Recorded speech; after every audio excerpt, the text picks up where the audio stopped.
So म बगानको बिचमा आइसकेँ गाइस।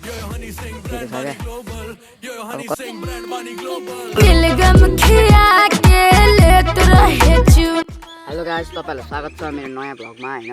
आज चाहिँ म यता फुटबलको घर आएको थिएँ होइन। टिका लाउन हिजो आएको थिएँ म होइन। भाइ टिका बहिनीले लगाइदियो टिका होइन। अब चाहिँ हामी बगानतिर घुम्न जान्छौँ होइन। चिया बगान यसो हल्का डुलेर। सो गाइस, हामी चाहिँ बगान पुग्न आँटिसक्यौँ, हेर्न सक्नुहुन्छ। यस्तो छ ब्युटी अफ बगान। यो लोकेसन चाहिँ कहाँको भन्दाखेरि बानियानीको बनियानी बगान। सो गाइस, हामी चाहिँ बगान आइसक्यौँ। बहिनीले र म पनि आइसकेँ, हेर्न सक्नुहुन्छ ब्युटी अफ बगान। Hi guys. गाइस, बगानको भ्यू त दामी छ होइन। लगभग म यता 2-3 वर्षपछि आएँ होइन।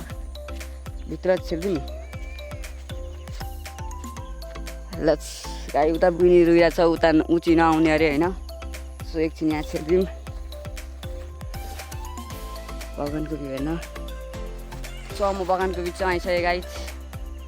बगानको बिचमा भन्नाले पनि छेउछेउतिर दामी ठाउँ छ। घाँसै घाँसै बुझ्नु साह्रै रुइरहेको थियो होइन। घर जाने अरे।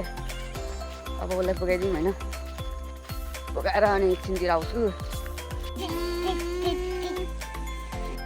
सो गाइस, हामी चाहिँ नेपालको चाहिँ झापाको चाहिँ केचनागोल भन्ने ठाउँमा आएको छौँ। The lowest point of Nepal होइन। हेर्न सक्नुहुन्छ यस्तो छ भ्यू। यहाँ अलिक पार्कको व्यवस्था छैन। पार्कको व्यवस्था गरेको भए हुन्थ्यो।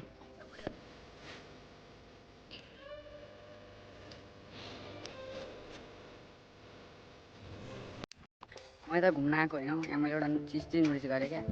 यता वरिपरि चाहिँ यो घेरा लगाएको रहेछ होइन। हेर्न सक्नुहुन्छ। तर यहाँ चाहिँ भाँचिएको छ क्या। अब कसको काम हो यो होइन। त्यो त अब भगवानले जाने।